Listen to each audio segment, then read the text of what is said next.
Bom dia, sexta-feira, edição da Cor do Dinheiro do dia 20 de agosto do ano da graça 2021.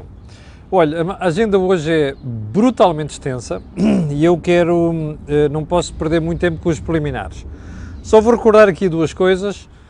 Primeiro, hoje vamos continuar a ter o Corporate Vision, ou se quiser o Corporate Vision, que é um programa onde eu e o José Pedro Farinha, de Vision, analisamos informação financeira e fiscal.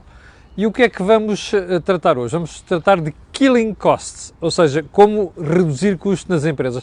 Não é uma questão de pessoal, são outros itens, vale a pena você ver às 12 horas. Como sabe, aqui no canal da Cor do Dinheiro não vamos de férias e, portanto, hoje às 12, eu e o José Pedro Farinha vamos estar a analisar esta questão. Segunda questão, segundo ponto, lembrar que este canal tem uma parceria com a Prozis e, portanto, quando você for ao site fazer compras, tem, se quiser utilizar o cupom Camilo, na saída tem um desconto de 10%. E também quero recordar que depois temos aqui umas campanhas especiais semanais, daqui a pouco vou pôr aqui a da próxima semana. Perdão, da próxima semana, desta semana, assim é que é. Bem, então vamos lá ao período de ordem do dia, porque há aqui muita coisa para dizer.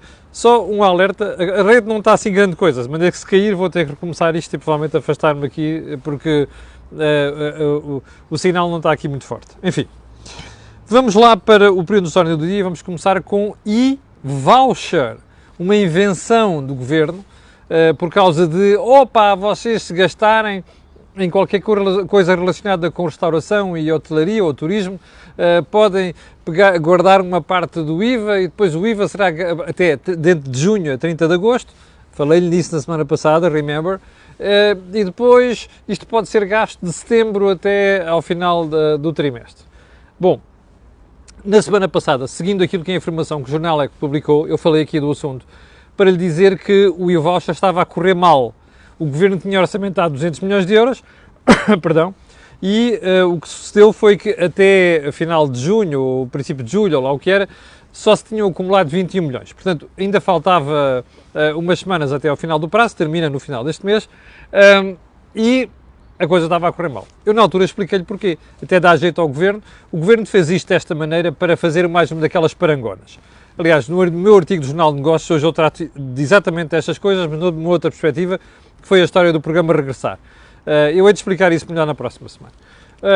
Que é aquela coisa de, vamos fazer aqui um grande splash com a história de poupamos aqui uma parte do IVA, você gasta mais tarde não sei das quantas, vamos dizer que temos aqui 200 milhões de euros previstos para isto, depois dos que está dos impostos vem com aquela treta a seguir, mas foi preciso fazermos mais.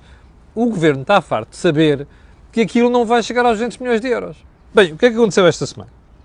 Ontem ficámos a saber que os livros escolares também vão contar para o e-voucher. Está a ver? Além daquela questão do IRS, que é despesas de educação. Ou seja, não preclude a hipótese de você utilizar isto o preço dos livros no IRS. Mas ainda pode acumular no e-voucher. Bem, 2 dias antes, ou um dia antes, tínhamos chegado a saber, salvo erro pelo público, que, afinal, também a compra de discos e livros ia contar para o e-voucher. Isto é uma maná, já viu? Primeiro, anuncia-se discos e o diabo a quatro como se discos fosse uma coisa que se gastasse muito dinheiro hoje em dia. Está a ver a jogada, não é? Bem, e agora é os livros escolares. São os mãos largas estes rapazes, já reparou? Primeiro, quantos dias faltam até o fim do prazo? 10. Ok? Bom, segundo, isto é uma pipa de massa que se gasta aqui, porreiro pá. Com papas e bolos se enganam os tolos, percebe? Primeiro, o governo precisa de melhorar um bocado o número que vai dizer, afinal foram tanto, que é para o pessoal não dizer, isso é uma miséria, 21, 30, 35 milhões de euros, isso é uma miséria, percebe? Vocês fizeram de propósito. Agora a correr, aumenta-se este número e vem-se dourar a pílula que é para mostrar às pessoas que o governo está muito preocupado com isto. Não está nada. O governo não tem dinheiro, não dá jeito que se faça isto, está a perceber? Mas propaganda, como eu costumo dizer, é o nome do meio de António Costa, não é? António Propaganda Costa. João, mãos de tesoura, propaganda, leão. Também serve. Ou então, António Mendonça, propaganda, Mendes. Não é? O statut dos impostos. Adiante. Bem, Ponto seguinte. Ontem li uma coisa que me deixou estarrecido, mas verdadeiramente estarrecido. E o que é que foi? O Jornal Público, vocês já sabem que nós aqui, quando temos que criticar e elogiar, é tudo. Tanto o meu setor como outra coisa qualquer. Ontem o Jornal Público, aliás, ontem, o Jornal Público publicou um artigo de um médico anestesiologista chamado Pedro Girão, que publicou no Público um artigo chamado Uma Vacina Longe Demais. O Público ontem retirou este artigo. Já tinha publicado, retirou este artigo. E justificou esse retirar com tom desprimoroso que o artigo usava, desprimoroso e supérfluo, usado em relação a várias personalidades da nossa vida pública, estou a citar, pelo seu teor, que de forma velada e em alguns casos explícita, tende a instigar a ideia de que a vacina contra a Covid-19 é, entre aspas, uma experiência terapêutica sem validade científica. E o Público diz que cultiva e estimula a diferença de opiniões, que alimenta as sociedades democráticas, mas diz que há padrões e valores que não podem ser cedidos em nome do pluralismo. Eu estou espantado. Então, espera aí. A diferença de opiniões estimula as sociedades democráticas, mas depois vem dizer que há valores e padrões. Isto é um artigo de opinião. Eu vou-lhe dizer uma coisa. Como sabe, eu não sou negacionista. E como não sabe, eu tenho um desprezo profundo para quem vem com a história de tretas sobre vacinas, ok? Eu não sou cientista e confio nos cientistas. Tenho um olhar crítico, mas não me substituo aos cientistas. E a verdade é que as vacinas, desde que foram inventadas, salvaram milhares de milhões de vidas. Ouviu bem? Milhares de milhões de vidas. Esta, com mais ou menos solavancos, com mais ou menos dúvidas, também vai salvar milhões de vidas. O que a gente não pode ter é a gente que contesta isto por pancada. Eu sei que também há médicos nisto, mas agora a questão não é essa. A questão é o público não pode, depois de reconhecer que a diferença de opiniões é que alimenta as sociedades democráticas, fazer censura, porque isto é censura. Eu não gosto do artigo, mas caramba, aqui eu não tenho nada a gostar. Aqui o fundamental é, eu tenho de respeitar a diferença de opiniões. Não posso publicar uma coisa hoje, e vou correr despublicar a seguir, porque entretanto tenho um horror de críticas em relação ao assunto. Não, opinião é opinião. Opinião é o sal da democracia. Bom, parece que já não é a primeira vez que acontece isto na imprensa portuguesa. Enfim, ontem ouvimos a doutora Graça Freitas, ponto seguinte, reconhecer na televisão que o autoagendamento está abaixo das expectativas. Deu lá algumas justificações, as férias e não sei quantos, que foi um argumento usado pelo vice-almirante Gouveia Melo ontem, também numa entrevista à RTP, no telejornal, e depois numa entrevista à Patrícia na SIC Notícias, a partir das 10 da noite. É verdade, as férias afetam isto, e as férias estão a ter um impacto grande nesta questão do agendamento. Mas eu gostava de lembrar a doutora Graça Freitas, à DGS, que isto não é só férias. É o comportamento errático do ponto de vista de comunicação, mas também do ponto de vista de posicionamento da DGS, que fomenta depois este negacionismo, estas dúvidas sobre a vacinação e depois encoraja as pessoas a aliarem-se do assunto. Aliás, não é só um problema de não haver muita gente a fazer autoagendamento. É uma coisa mais grave, que é gente que não aparece pura e simplesmente depois de ter sido convocado nos postos de vacinação. Ora, isto tem muito a ver com a descredibilização da DGS e do processo. E isto só não é mais grave porque a Task Force e o Gouveia e Melo estão a fazer um trabalho notável, não é? Como sabe, hoje o Governo prepara-se a fazer mais um brilharete, convoca um Conselho de Ministros extraordinário que é para dizer assim, afinal, cumprimos o objetivo de 70% da população vacinada, com 2 doses, 2 semanas antes do previsto. E, portanto, vamos antecipar de setembro para agora mais um passo no desconfinamento. Já percebemos que as máscaras não vão ficar fora disto e essa conversa toda. Mas a questão não é essa. A questão é o desconfinamento vai dar mais um passo antecipadamente porque a Task Force fez um trabalho notável. Bom, era bom que a DGS e o Governo percebessem isto. E era bom que percebessem que tem que haver uma política coerente, que não se pode dizer uma coisa hoje, outra amanhã, que não se pode tomar uma decisão sobre crianças, não são vacinadas, depois já são vacinadas. Tudo isto dá cabo da credibilidade da DGS. Vamos ver se a malta percebe isto, que é para depois não termos a Graça Freitas daqui a umas semanas a fazer um outro papel qualquer de desculpabilização do que está a suceder. Bem, outro ponto, já lhe recordei aqui, vamos ter o Corporate Vision deste mês a partir das 12 horas e vamos diretamente para os assuntos de hoje. Então, entre os quais mais uma treta de propaganda que eu já lá vou a seguir. Eu gostava de começar o programa de hoje na parte mais séria, mostrando-lhe isto. Está a ver esta imagem? Isto é a imagem desesperada de uma mãe que pega numa criança de colo e a faz passar por cima dos muros que cercam o aeroporto de Cabul. Isto é de partir o coração. Quem estava presente, vídeos filmados com o telemóvel, jornalistas presentes, ainda há jornalistas heroicos que se mantêm no Afeganistão, a dizer que houve mães que atiraram os bebés por cima do muro, caíram em cima de arame farpado.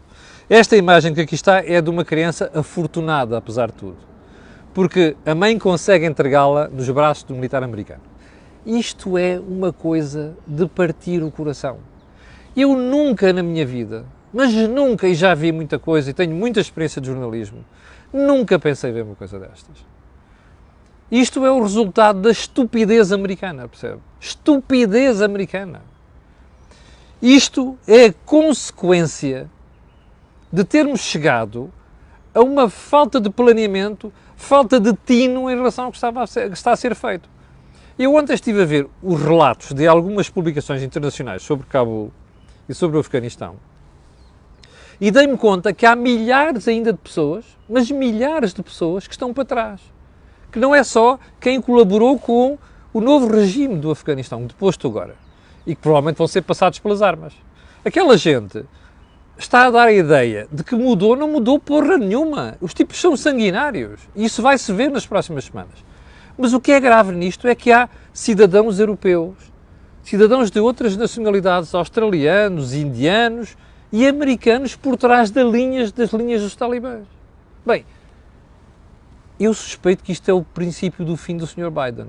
Eu suspeito. Porque isto não vai correr bem. E ainda me tenho idade. Eu não sou jornalista de internacional, mas já era crescidinho em 1979. E lembro-me do que foi o problema da mudança de regime no Irão, que deu cabo a crise dos reféns, muito bem retratada num filme que saiu há poucos anos, chamado Argo. A crise dos reféns deu cabo do presidente Carter e facilitou o aparecimento do Sr. Reagan, que depois acabou por ser um excelente presidente.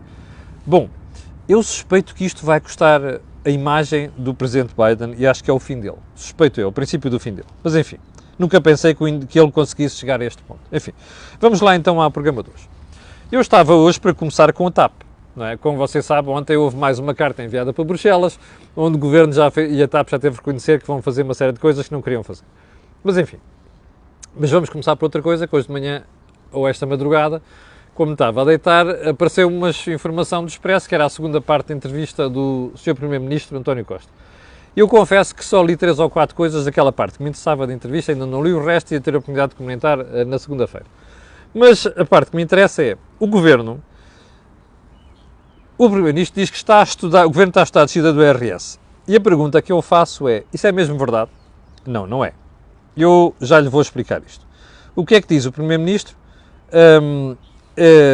Diz que pretende um aumento significativo do Bolsa Família em 2022, mas quando os jornalistas perguntam sobre a mexida no IRS, ele diz é uma matéria sobre a qual não só estamos a estudar, como estamos a conversar com os nossos parceiros e temos de medir se e como.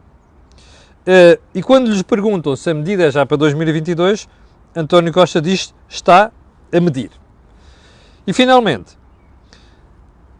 para colmatar tudo isto, diz assim, se me disser que vamos adotar uma única medida, posso escolher se vou mexer nos escalões se vou aumentar as deduções para todas as crianças, se me disser que ambas são necessárias, então tenho de compatibilizar o quadro orçamental.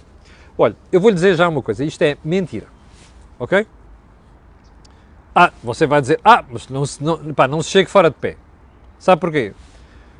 Porque o tipo é capaz de mexer naquilo e você vai perder a aposta. Não vou perder. Então eu vou-lhe explicar porque é que eu estou a dizer que você pode esperar sentado. O governo até pode dizer assim, mexemos aqui numa coisa no IRS, mexemos ali noutra. Mas depois é uma mexiruquice. Se quiser utilizar a linguagem do Eduardo Catroga, que há uns anos é uma pentelhice, ok? Ou como dizem os brasileiros que utilizam esta expressão. Perdoem-me a expressão.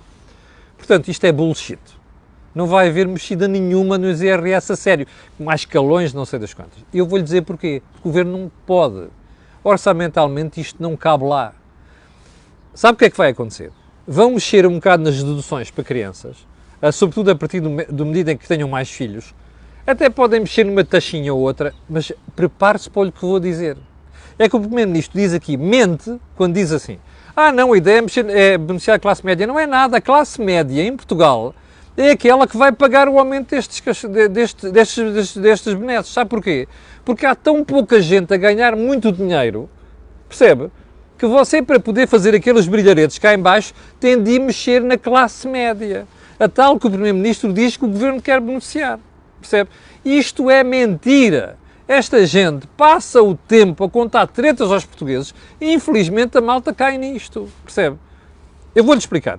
O orçamento não tem margem para isto. A nossa dívida pública está em 133% do produto interno bruto. Tem tendência a cair? Tem, porque o PIB vai subir. Mas a questão não é esta. Nós estamos na margem de risco, percebe? O que nós precisamos de fazer é rapidamente baixar a dívida pública. O que esta maltinha faz nos últimos anos é subiu o imposto, subiu a carga fiscal, que é para estar a dar benesses a distribuir. Ora bem, nós não podemos passar o tempo a distribuir se não criarmos. É um assunto recorrente aqui na Cor do Dinheiro, no canal, nos programas matinais, é um assunto recorrente no Think Tank, é um assunto recorrente no Dia a Dia, percebe? Isto é mentira. Ele está a mentir com quantos dentes tem na boca. Está a perceber? Depois faz este número, quer dizer assim, já percebeu porquê? É que o Bloco e o PCP não o pressionam, e não o pressionam lá muito. E já agora é assim, a malta do Bloco e do PCP vão dar uma volta ao bilhar grande, porque já andam há 6 anos a falar nisto, e o Governo não mexeu nesta marmelada, percebe? Portanto, se o Bloco e o PCP fossem partidos sérios, já tinham tirado o apoio ao Governo a partir do segundo ano da anterior legislatura, não é nesta, está a perceber? Isto é tudo fogos fatos, percebe? É fajuto, está a ver? Isto é bullshit. Isto é propaganda governamental que não tem outro objetivo senão atirar areia para os olhos das pessoas. Bom, vamos lá então para o ponto seguinte. E o ponto seguinte é a TAP. Adivinham? Então, soubemos ontem, acho que foi o ECO que divulgou, que o Governo lá escreveu a sua cartinha de resposta à Comissão Europeia. E vou lá. O que é que diz a cartinha? Sim, a TAP está disposta a ceder slots. Mas só menos de 10 vão levar no focinho, entre aspas. Percebe? Porque isto não vai passar assim. Ou seja, primeiro, tanta bravata, pá. Vamos lá eles, pá. A Comissão Europeia, a DGCOM, pá. Vamos lá aos gajos, pá. Vamos dizer já que não queremos reduzir slots. Entradas de leão, saídas de sendeiro, diz o povo. Ora, aqui está perfeitamente o retrato. Primeiro, já engoliram que vão ter que reduzir slots, e vão mesmo. Segundo, ainda vão engolir outras coisas, percebem? Porque aquela investigação aprofundada, feita pela equipa que está a fazer, pela Direção-Geral com mais poder em Bruxelas, pode ter a certeza que vão levar pela medida grande. Bom, outro ponto desta marmelada. Na carta que a Comissão Europeia dirigiu ao Governo português em agosto e que foi publicada, entretanto, não foi o Governo que publicou, como sabe, foi a Comissão, e propositadamente o fez, dizia-se lá assim, vocês, a ajuda, então, mas vocês dizem que a parte operacional, ou seja, a parte correspondente da empresa para a cooperação só vale 36%? Então, e a parte do Estado é superior a 50%? Não pode ser. Então o Governo já diz assim, não, mas espera aí, nós até admitimos que a parte do estatal pode ser inferior, porque a TAP, quando tiver algumas condições, vai ao mercado financiar-se por si própria. Bem, quando tiver, se não sei quantos. Este é um dos aspectos mais importantes da carta que a Comissão Europeia escreveu a Lisboa. E porquê? Porque quer dizer o seguinte: bom, se vocês estão a dar tantos apoios, estão a dizer que a TAP só recupera com estes apoios, quer dizer que ela não se aguenta sem os apoios. Ora, uma das condições base das ajudas do Estado é dizer assim às empresas: meus senhores, vocês vão receber estas ajudas, vão ter que aplicar estes remédios, mas a condição principal é: vocês aguentam-se nas canetas depois sozinhos, sem novas ajudas do Estado? Percebe? É este o requisito mais importante. Ora, o que a Comissão Europeia está a dizer ao governo português é: com essas condições não chega. C'est pas suffisant. Ok? Not enough. Ora, a carta que o governo enviou ontem também se preocupa com este aspecto. Aliás, aproveito para recomendar aqui o editorial da Diana Ramos, no meu jornal, da diretora, porque eu acho que ela faz uma análise muito boa daquilo que é estas condições de viabilização da TAP. Bom, mas dizia eu, este aspecto, que é o mais importante de todos, também está lá. O que significa que também aqui o Governo tem que fazer um esforço para se aproximar daquilo que são as recomendações da Comissão. Este aproximar, este esforço é sério? Eu acho que não. Porque aqui há muitos ses, percebe? E o mais grave disto tudo, sabe o que é? É que o Governo, em vez de olhar para esta brincadeira, eu vou-lhe recordar 2 episódios que a DGCOM teve para terminar com instituições em Portugal. Queria fechar o BES. E o Governo na altura disse que não, que sabia o custo que ia ter, inventou o novo banco. Queria fechar a Caixa Geral de Depósitos, percebe? Tiveram que engolir os tais 2.000 despedimentos e toda a parafernália de medidas que tomaram. Agora, o Governo diz que não quer fechar a TAP. Bem, anda a fazer peito firme. Como se vê, vai ceder. Está a perceber isto? Eles não brincam. E a conclusão desta brincadeira não vai ser um final feliz para a TAP, como estamos fartos de dizer aqui. Aguardemos. Bem, ponto seguinte, ainda a TAP. Porque então, ontem a Comissão Europeia veio dizer que vai ao Tribunal de Justiça da União Europeia, defender o facto de ter autorizado o governo português a meter lá 1.200 milhões no ano passado, na TAP, e agora os 462 milhões. Eu não sei se já percebeu, mas você, contribuinte, já lá meteu 1.700 milhões de euros. Quanto é que custou um hospital? Diga, quanto é que custou um hospital? Pois é. A TAP vai custar o equivalente a um hospital e meio. Ok? Mas daqueles hospitais a sério. Bom, mas seguimos. Não é um hospital e meio, não é 3 ou 4 hospitais, desculpe lá, estava a fazer mal a conta. Bem, sabe qual é o problema disto? É que a Comissão Europeia foi pressionada a tomar aquela decisão. Como sabe, há sempre uma componente política nisto, e aceitaram. Mas agora tem 2 problemas. Primeiro, a Comissão está a ser pressionada violentamente por outras companhias aéreas. Não é só a Ryanair. Eu já vou a Ryanair. É as outras low cost, mas não só. As companhias de bandeira de outros países. Uma das quais, que é a Lufthansa, a quem o Governo quer vender a TAP. Vá ao dia D desta semana que ver o que é que a gente falou sobre isto. Ok? E também nas semanas passadas, nas intervenções que o João Marcos de Almeida fez sobre esta matéria. Bem, mas voltando a esta questão. A Ryanair, que foi quem meteu este último processo e já tinha metido o outro, não vai largar a canela da TAP. E, portanto, vai andar em cima da Comissão, vai andar em cima do Tribunal a contestar aquilo. Ora, você dirá, o Tribunal é uma instituição que toma decisões apenas com factos e não sei das quantas. É verdade. Mas a pressão política sobre a Comissão, a pressão que isto representa é brutal. Portanto, o que é que vai suceder, meus amigos? Isto vai correr mal, percebe? Até porque a Ryanair não vai deixar de sair em cima da TAP, percebe? Salvo seja. E isto vai ser uma pressão constante. Bom, ponto seguinte. 70% da população portuguesa já está vacinada, como eu dizia há bocadinho. Os 85% que agora se fala que é a imunidade do grupo, dizia ontem o Gouveia Melo, será atingido entre a 3ª e a 4ª semana de setembro. Olha, eu só posso agradecer a este senhor, eu e vocês. Vamos ver se a partir daí nós conseguimos normalizar um bocado a nossa vida. Já agora, acabem com a parvoíce, já que o Governo, a senhora Ministra veio dizer ontem, não, as máscaras vão continuar. Acabem com a parvoíce das máscaras em público, se não está ninguém ao pé. As autoridades continuam a passar cerca de 20 multas por dia porque anda na rua sem máscara. Ora bem, se eu não tenho ninguém à minha volta, a menos de 2 metros de mim, é para estar um tempo maravilhoso, um vento do caraças, faz sentido andar com máscara, acabem com essa parvoíce. Bom, ponto seguinte, e não vou terminar o programa de hoje, mesmo sem violar o tempo, sem lhe falar da questão da tarifa social da internet.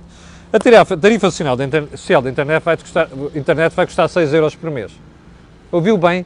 6 euros por mês para uma velocidade de até 30 megabits por segundo.